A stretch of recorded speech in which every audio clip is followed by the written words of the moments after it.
problem. It is but natural. And don't deceive yourself by thinking that it is too difficult to know which is service and which is not, and which is correct and which is not, which is law and which is not law, which is lawful and which is not lawful, which is legal and which is illegal. It's very, very difficult to understand. This is how you think and this is how you deceive yourself. But you know the truth of it, he says. How? He gives the clue. You know what you expect from others. So, you can immediately know what others expect from you. If you want that others should respect you, that means you know that you have to respect others. If you are hungry and if you expect that your host should offer you a meal, that means you know that your guest requires a meal from you when he is hungry. When thirsty, you want water. That means you know when others are thirsty, they want water. When it is cool, you want warmth. That means when it is cool, others also want warmth from you. So, you are deceiving yourselves by thinking that it is too difficult to understand these things because you don't want to look at things. It's inconvenient to look at things straight. That is what he says. So, what we call service is nothing but realizing our own want in others and enjoying our own taste on the tongue of others and satiating our own hunger in others' bellies. Straight look at the thing, you will understand. This is what is called service. And what is sacrifice? The noble word we use. The scriptures say, we are feeling the warmth of the sunshine. Without sunshine, we have no life. And what does the sun gain by giving you sunshine?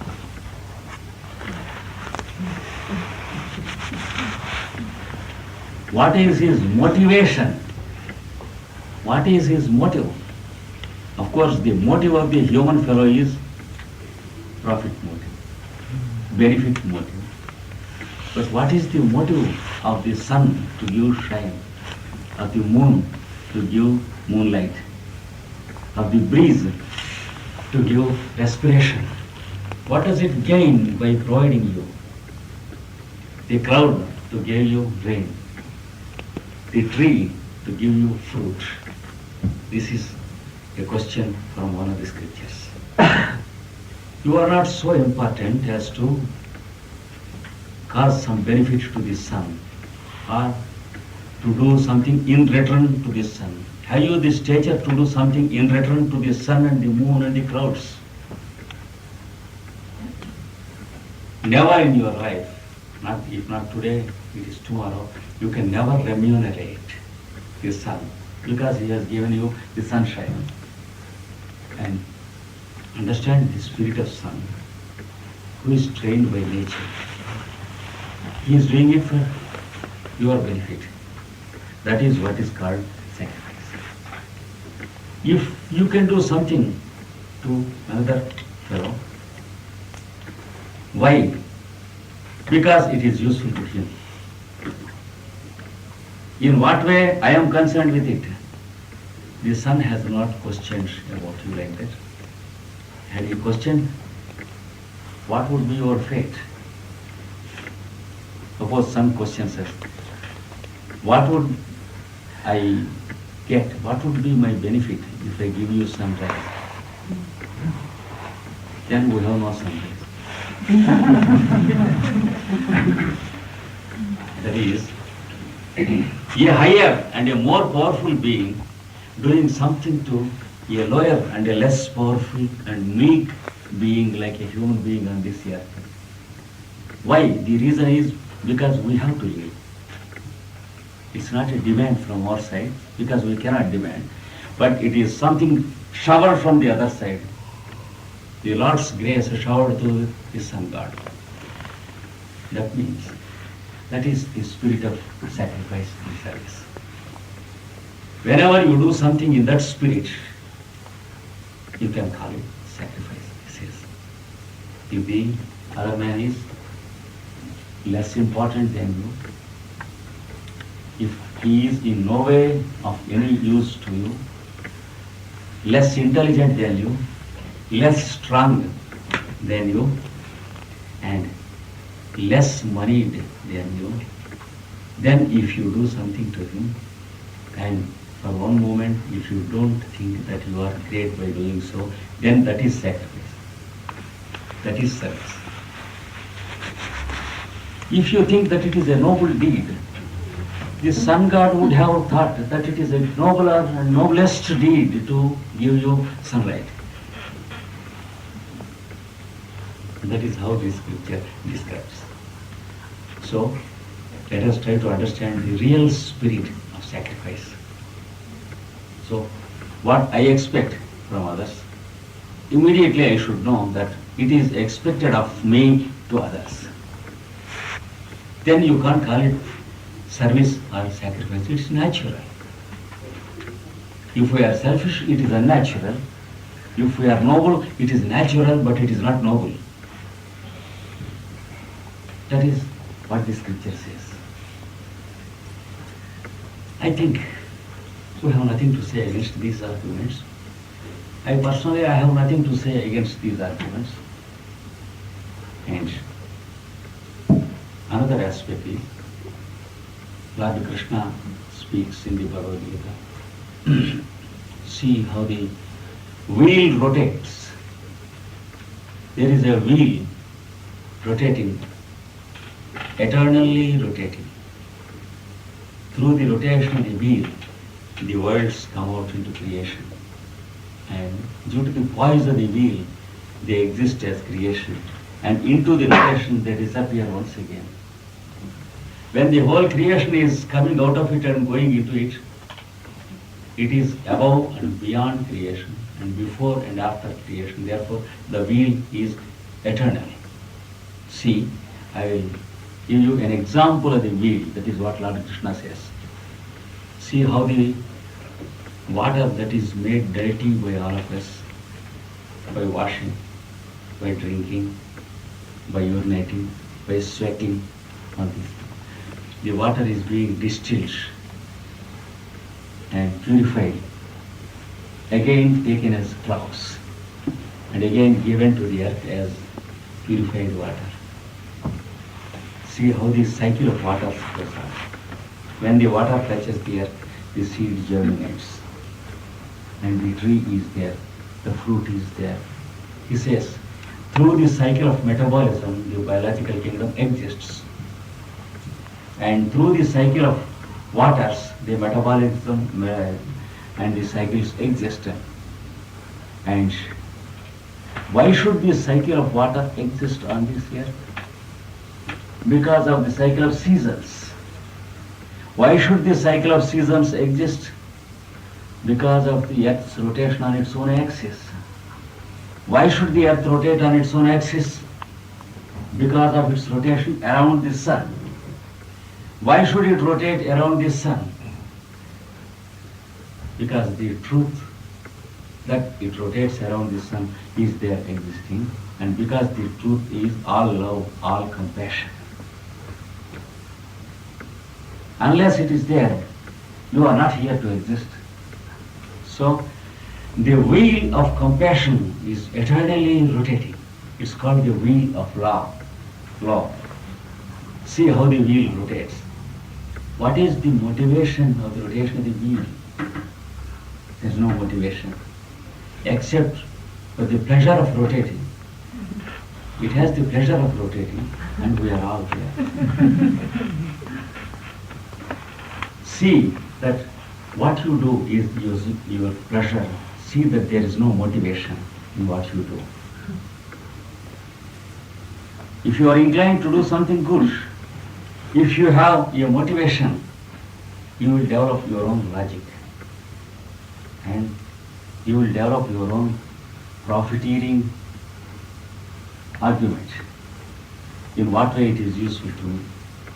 If I speak to Derek for half an hour, in what way it is useful to me? Such a logic the human being is bound to develop. So, purify yourself from this logic. Unless you purify yourself from that which is not yourself, for example, your logic, you cannot be happy. Because happiness is truth, and that which is not yourself is not truth. So, purify yourself from the layers of that which is not yourself. Distinguish between what is yours and what are yourself. And purify yourself from what is yours. Then you are happy. To purify yourself and to make yourself happy, you should know that you have to do some activity, some action without motivation. Action is prescribed by nature to the living beings on this earth, whether biological or non-biological. Even the atoms of the mineral kingdom has action, which we call the chemical, biochemical and physical action. Not only the living beings act, but also the mineral kingdom acts in the form of the chemical actions and the chain actions of this earth. So, action is prescribed as the background of existence, whether it be to an atom or a living being or a solar system. And you too have an action. But it is only the human kingdom that is polluted by motive. All other kingdoms have action that's not polluted by motive. That is profiteering aspect. In what way this is useful to me is the question only put by the human being, and the question is not there with the animals, it's not there with the birds, it's not there with the beasts or fish or the plants. It is there only with the human kingdom. That's peculiar. That's the reason why the human kingdom needs a wash.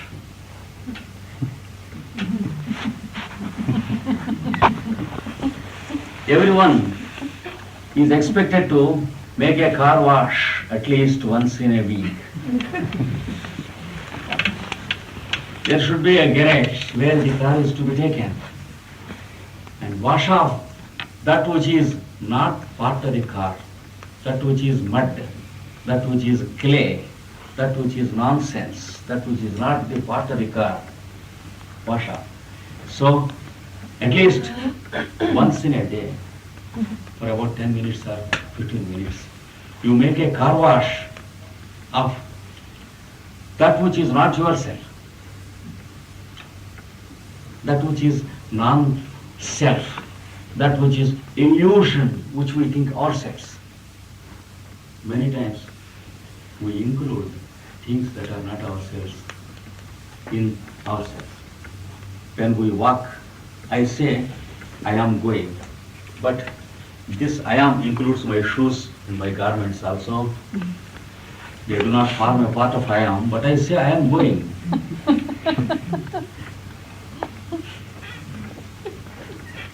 And I have my pencil in the pocket, which is not at all myself.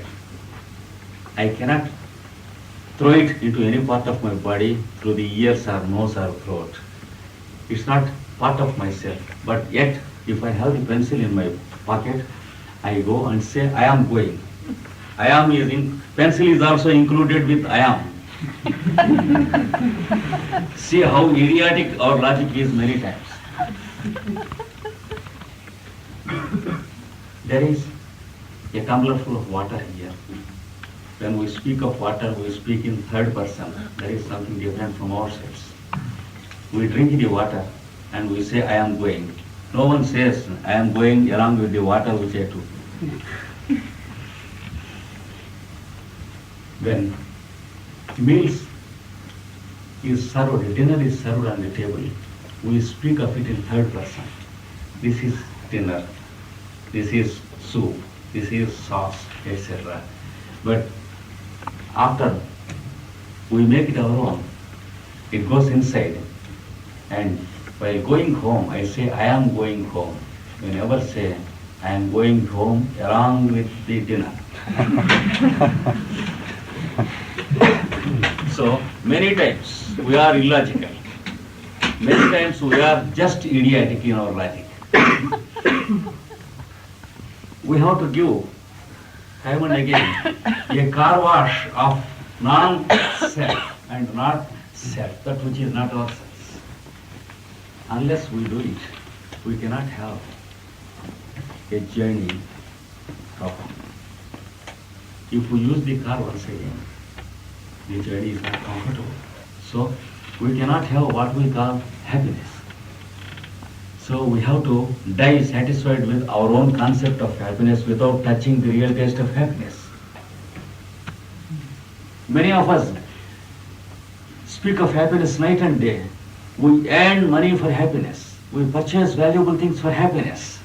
We build big houses for happiness. For happiness, for happiness, for happiness. But we die while trying for happiness. Because we lived for happiness, we never lived happiness. We have no time. We are too busy to gather things for happiness. So we die without being happy. Poor human logic. We have to wash off many things from our logic. And the one thing that is required is service.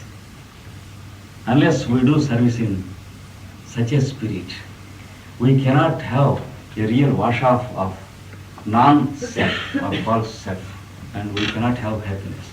So the real incentive of life is happiness, and the real path that leads to happiness is service.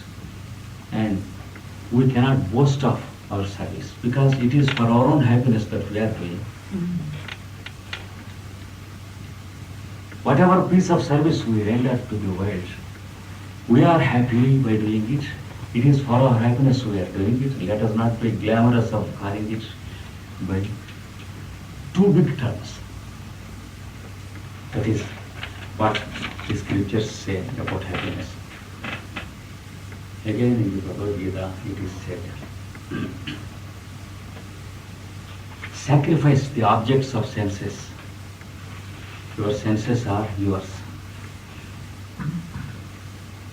If your eye is looking at the light, your eye is not in its original nature. Your mind is looking at the light. Your mind is assuming the form of light. Your mind is not your mind. When you are there, I am behaving in terms of your presence. It's not my behavior. Every one of us, in the presence of others, in the presence of my father, I behave in a different way. It is my behavior in the presence of my father. It's not my behavior. In the presence of my wife, I behave in a different way. So, it is behavior towards wife and not my behavior. In the presence of my children, I behave in some other way. So, we have many thousands of behavior in the day. No one of these things is our behavior. We are not at home with any one of these things. All these things are called the aberrations or the reaction of the senses and mind to environment.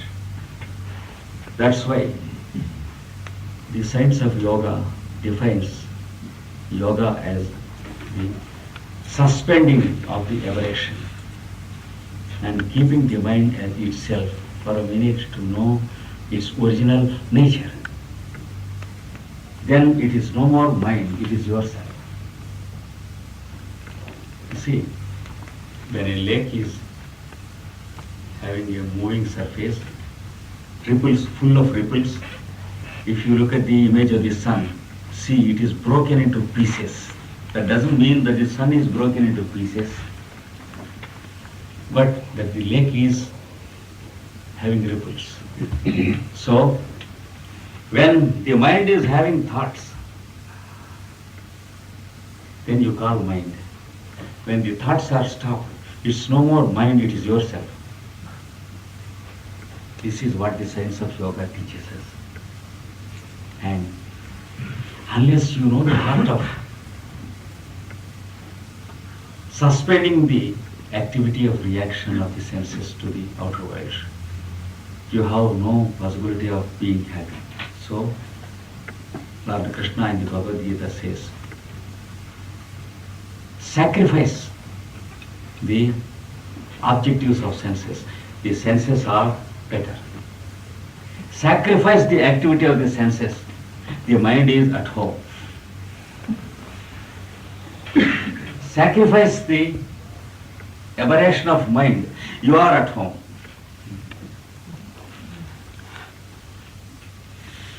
So, for this, sacrifice is necessary. So, the result of sacrifice is your own happiness. And it is not doing something to the world at all. That's why the scriptures say, Shyaye naike amrutatva manashuhu. That means, taste immortality through a process of sacrifice.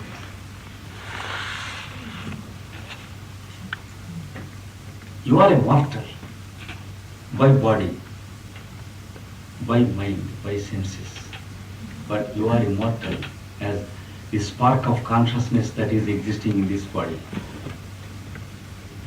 Because the consciousness was there before the body is given. It will be there after the body is taken. For example, you take the example of the space in this hall. It appears that it is the space of the hall. We can measure and say that the volume of this hall is this much. But remember that the space was there before this hall was built. And it is the hall that was built in space. Never the space is built in hall.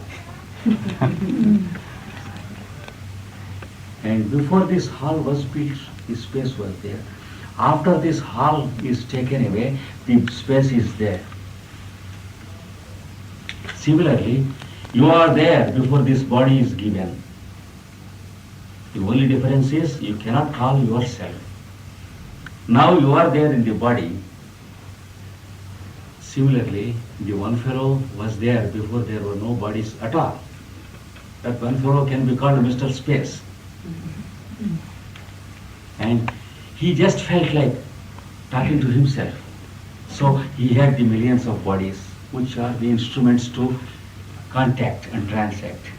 That is how the scripture says.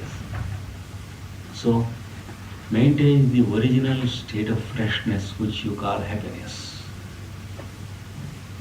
To maintain this original state, you have to sacrifice the secondary and tertiary changes that took place in your mind. Once there was a disciple sitting with one great master called Ramana Maharshi, who lived in South India. And he asked, Master, when can I get liberation? He asked. Then the master smiled and said, never in your life. Then the fellow became sorrowful and painful. And once again, the next morning he asked, he thought he was a great sinner, therefore there was no liberation. The next morning once again asked, Master, why can't I have a liberation when you are here? You can give me, tell me, suggest me something. And once again the master said, never in your life you can get liberation. Then what? Then he smiled and said, you can remove the bondage which you brought with yourself. Because previously there was the same state which now you foolishly call liberation. Because you have aberration, you lost the previous stage of natural existence, and because of your aberration, you call it liberation. So, it is only to remove your aberration and not to bring liberation, because there is nothing to bring. The original state was there. When you remove the obstacle, once again the original state was there. It is not a new state that can be achieved or that can be attained or that can be conquered. Liberation is nothing. It's not something which is achieved. Happiness is not something which can be achieved. An achievement is something which is objective, which is not ourselves. But liberation is not objective. It is purely subjective. So the master said, never in your life you can get liberation. You can remove the obstacle, and then there is the original existence, which you call liberation. So, for this, the process is sacrifice. And there is the concept of vairagya or detachment as one of the forms of sacrifice. Many people practice detachment for spiritual levels or to attain liberation, like that. Spiritual practice necessitates the practice of detachment. One fellow was having his old mother ailing. She was living for him. She had great glamour for the son. And the fellow was practicing spiritualism with his masters. And one day he asked the master, my mother is having great attachment which is of an astral nature towards me.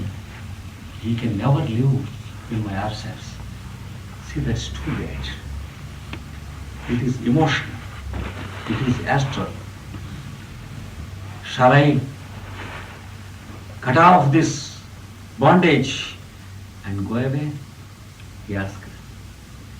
The master asked, what for? Then the disciple said, it is for detachment. Then the master said, don't confuse issues. Detachment is no abandonment. There is a difference, lot of difference between detachment and abandonment. Now, if you are to abandon your mother and go away, desert her and go away, she dies in grief for you. And you are the cause of it. When you have caused such a bad karma, how can you aspire of liberation and detachment? Don't use noble terms. Running away from one's own responsibilities and duties and calling them detachment, that's something nonsense, scoundrelish and criminal. That's what the Guru said. It is abandonment, it is deserting, it's not detachment. Because your mother dies with great pain for you, and you are the cause of it, you have to repay in your next birth. It awaits you. You are going to create a horrible karma in this life in the name of detachment. Don't be foolish, he said. Then the disciple asked, what about the great attachment and the emotional nature my mother is having towards me? Is it now, are we not to cut it? He said, you have right only to cut your nose and not the nose of others. If you are to conduct experiments that are either wise or foolish, you can conduct upon yourself, not upon others. You can practice detachment for yourself, not for others. Don't be foolish, he said. So, if you are to have detachment, you practice detachment in the presence of your mother. I will tell you how to do it. See, God presence in everyone. Understand that everyone is a form of God. Your mother also. Begin to look at your mother as one of the many and thousands of forms of God. She made your entrance into the drama of your life only to give you a wash off of your emotions and your attachments. God comes into the life of everyone in the form of his relatives, his friends, his enemies, his associates, and all these people. It is a big drama. There are characters. There are hoods. The faces are not original. They are something. We call father, mother, son. They are only faces. Inside, there is only one fellow who is enacting all these roles. That's why don't practice what you call detachment. Practice real detachment.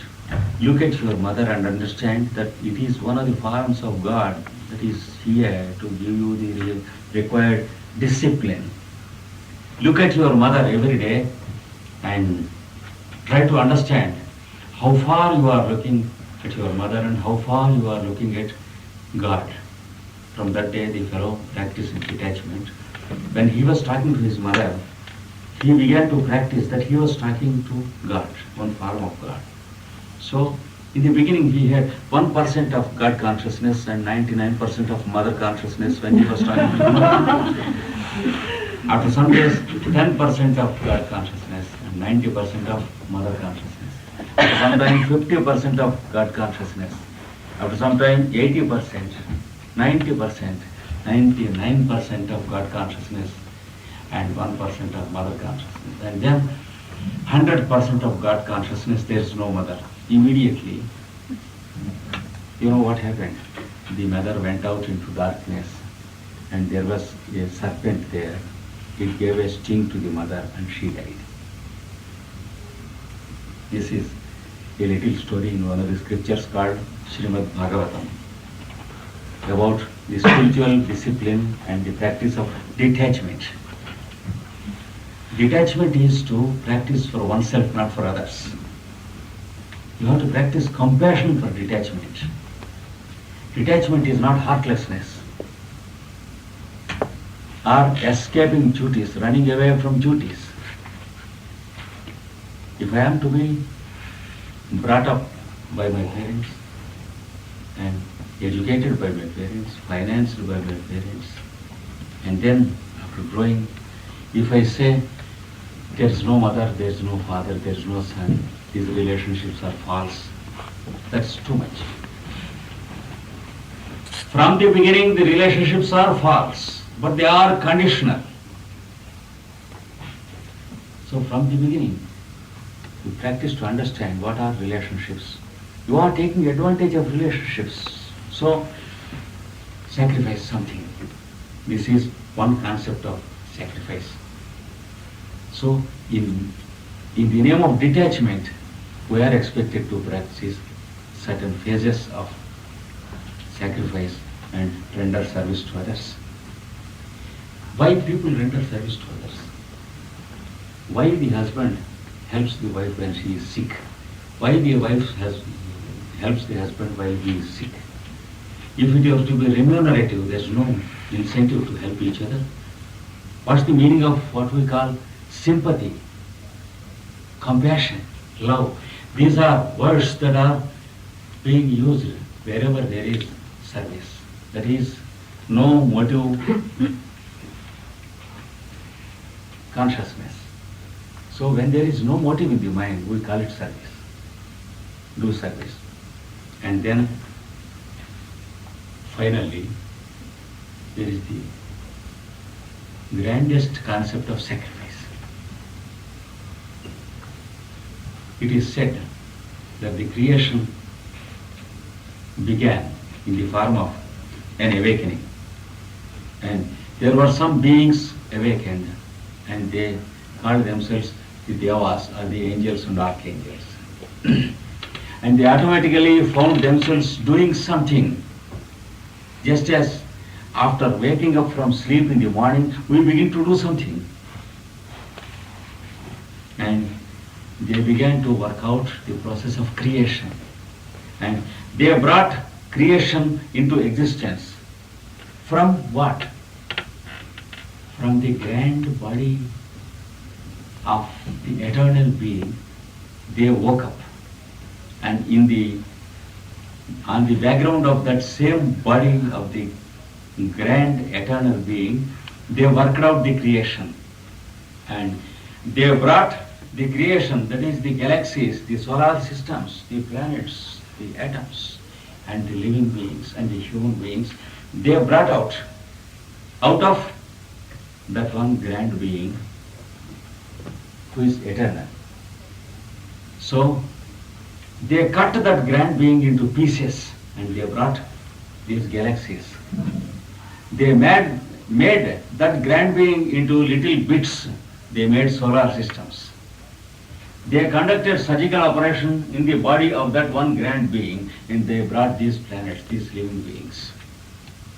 So there is the grand sacrifice where the beast of the background whom we call God, that is the eternity or the eternal principle or eternal existence, is being sacrificed again and again, and we come into existence. And every moment, the sacrifice of God consciousness is the birth of man consciousness. That is, the loss of background consciousness is the regaining of the individual consciousness. We wake up again into individual or localized consciousness because the total background consciousness is sacrificing itself into our limited consciousness. Therefore, we are waking up into limited consciousness. Therefore, we exist. That's why every one of us are indebted to the background consciousness because we live on it. And our duty is to do something by way of sacrifice because we are born out of the sacrifice of the background consciousness. And we have to sacrifice ourselves totally to that background consciousness and do something in His name to all these beings. This is the grandest of all the concepts of sacrifice. We are expected to remember this concept, this spirit of sacrifice, in one of the poems of the Rig Veda. That poem is called Purusha Suktam. That is the hymn in glory of the which sings the glory of the Purusha. Purusha means the cosmic person. The grand background, which is called the cosmic person, gave birth to the persons of the cosmos. And each cosmos gave birth to the millions and millions of solar systems, each being a solar personality. Each solar system gave birth to its planets, which are planetary personalities. Each planet gave birth to the millions and millions of atoms, which are the atomic personalities. And each atom has started its own story or career of evolution, in the midst of which we, the human beings, stand. Remember this concept of sacrifice. Live in that spirit of sacrifice, and in the last moments, don't feel dejected that you are dying, but understand that this body and its matter is being returned to the same source wherefrom it is being borrowed. And remember that you are eternal. You were living, you are living, and you will live. With this, be happy and always be happy. Then this is the knowledge which protects you from being affected by the environment. This is eternal knowledge. This is the concept of sacrifice. Thank you all.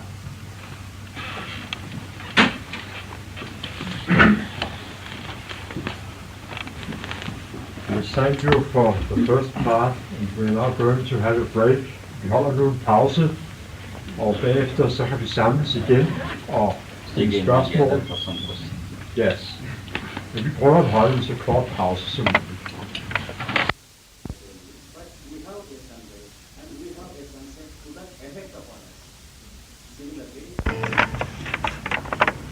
The whole lecture is directed, and it is only to prove the validity of the statement I quoted often from the scriptures and from the great poets, including Rabindranath Tagore. And it is only to prove the validity of it I quoted the poem from Rig Veda, that is, the sacrifice of the background consciousness is the origin of the individuals. It is the great joy, and we should also find great joy in sacrificing ourselves to Him and live a life which is dedicated and given up to Him. That is how the scripture says.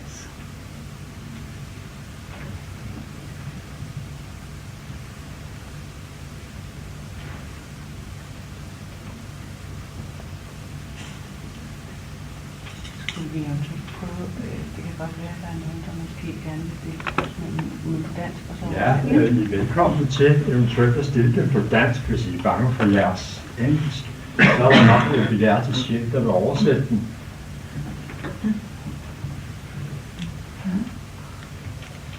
It seems you have done your work very well. Appreciate.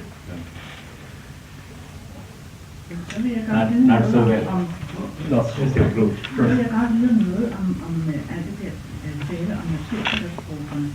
Hvordan der for EK ser på det, om det er noget, man simpelthen skal lade være med at tænke på, eller noget, man skal sende visse tanker omkring, eller hvordan man skal behandle det spørgsmål.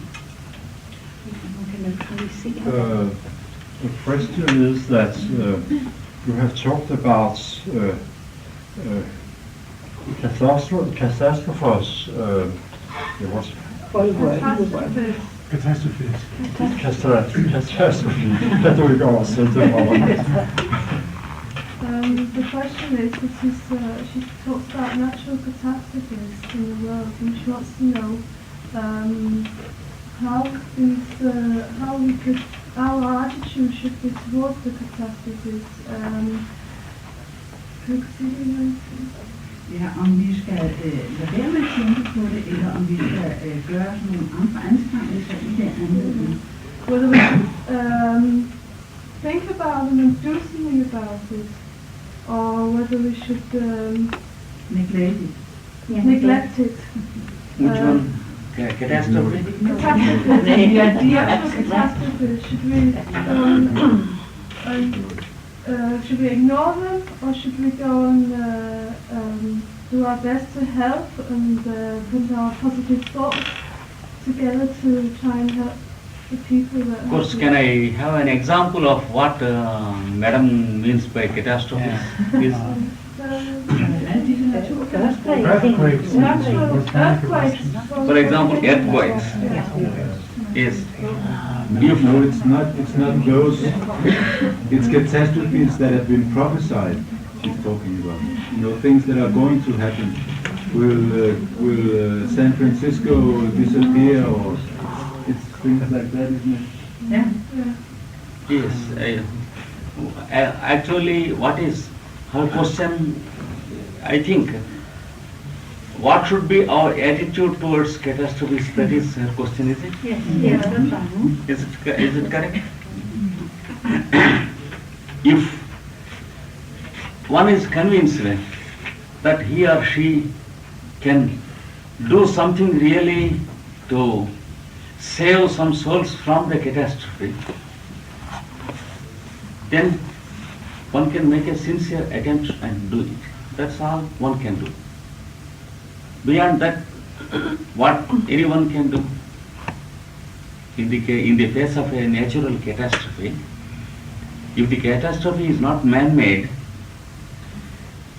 the best one can do is, if one is convinced that he can do something, it is to work in that direction. And beyond that, if we can suggest any solution, we can follow it. As far as my imagination goes, we have no solution to offer when there is a natural catastrophe, because before it occurs, no one knows it. And when it occurs, everyone is helpless. But if we have a time and a chance to do it, we can do something just as we do in other occasions. The same attitude should be maintained with catastrophes also. There's nothing special that we can do about it. That's how I feel. But the lady thought at the time of the prophecies about coming catastrophes. I see. I see. I think I have, we have discussed it, Lady and I, very often, and it is about the thought forms of fear.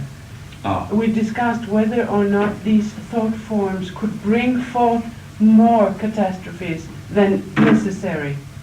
That is, I think, the question. Is it the same question? Yes, I can give you only my personal point of view, and I cannot give you the universal point of view because there is no universal point of view to this. I will give you my personal view. You can take it as purely personal. I sincerely believe that if at all there happens to be any catastrophe, any time, it can never be prophesied. And if at all something can be totally prophesied, it cannot be called a catastrophe because we can overcome it. Two things. And in case we